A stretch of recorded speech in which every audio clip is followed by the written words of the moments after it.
Hi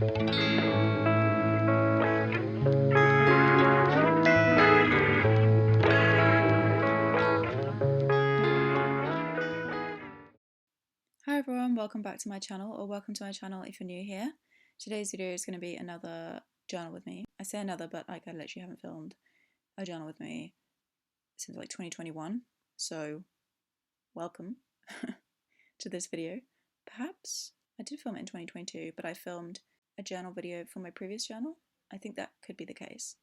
But either way, it's been too long since I last did one of these. So I decided to film another one because A, like I said, it's been too long. B, I've just filmed my flip through video for my 2020 journal actually, because I'm that disorganized. I know it really is kind of impressive, isn't it? If you haven't watched that video, which I'm sure you probably have, but like if you haven't, then I'll make sure that it's linked on the screen and down below. And the third reason, so reason C, why I'm here, is because New Year, sudden rush of motivation to journal, because if you didn't know this already, I start a new journal at the beginning of every single year. Even though I'm going to be spending the majority of 2023 catching up on my 2022 journal, I feel in the mood to do it, so that's what this is. I got new headphones, which I was desperately in need of. I got them from my mum for Christmas, but I think I've just discovered that they don't have like an audio thing, so if the audio on this video literally sucks, like in this voiceover, then that's definitely my fault. It's not your laptop or phone having a moment, it's definitely me. So like with my previous journal with me videos, I decided to go to you guys on my Instagram stories and ask my Instagram followers like what topics they would like me to discuss in this video. And I got a total of 0 responses to that message, so thanks so much. Shout out to them. Jokes. If you do want to help me out on there, I would really appreciate it. My Instagram is Jemima Rose Reads, and I could really do with some advice, or even in the comments, about what you guys would like to hear, because otherwise you're just going to get me rambling, and I mean, you're doing it to yourself at this point. If you don't want to hear this mess, then please suggest any sort of topics or ideas you'd like me to talk about. It can be literally anything.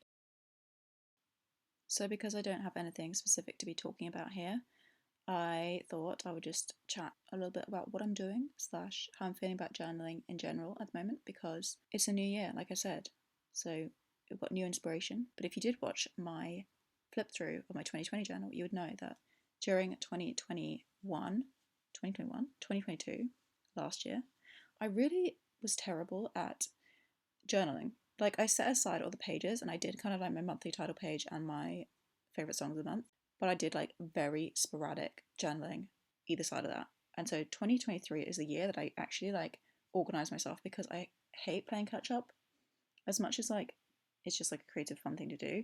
I'm constantly aware of the fact that like me spending time on my 2021 journal is putting off the time I could be spending on my 2023 journal. So I need to just like get myself sorted this year. I'm off to a great start already. I haven't even bought my 2023 journal yet, but that's because I'm kind of going through a debate. Like I loved having a bigger journal, and I had a smaller one in 2020. I actually didn't journal in 2021. I did like 3 pages and then I just gave up. But I'm kind of considering going back to a smaller journal. I'm not sure why, but I kind of want to do that. I used a lined small journal in 2020, so I feel like if I went to a blank small one, or maybe a dotted one, I don't know, for some reason I just feel like I'm going to be able to fill the pages better, like, which obviously makes sense. But I like the minimal look you can do with a bigger journal. I don't know, this is the problem, having this debate with myself, which means I haven't actually committed to a journal, which means I can't go ahead and purchase one. So I need to just make up my mind basically and find one ASAP. I'm so tempted to just purchase like a £3 one from Tiger. And the more I like have this debate with myself, the more I am tempted to do so. Because honestly, the thing that I've noticed with journaling is that because I'm doing this life journal, there's so much variety within the pages. By the end of the year, I couldn't care less what the actual journal looked like. Honestly, even just the fact that I've managed to document an entire year of my life is enough.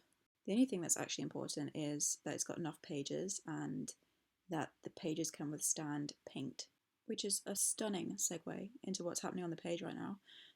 So previously, I prepared this earlier, I painted the page in black acrylic paint, and this is simply because my memory of watching the Batman was a fun day and everything. But the actual film, I can't remember anything about this film. It's so bad. I'm due a rewatch. I mean, I watched it in March 2022, so it has been a while. I really should remember more. Anyways, the main thing I do remember from it is the atmosphere and how dark it was. Also, how beautiful the cinematography was, but that's a different point. So I decided I needed a dark page. So I painted the entire thing in black acrylic paint because I don't own black paper.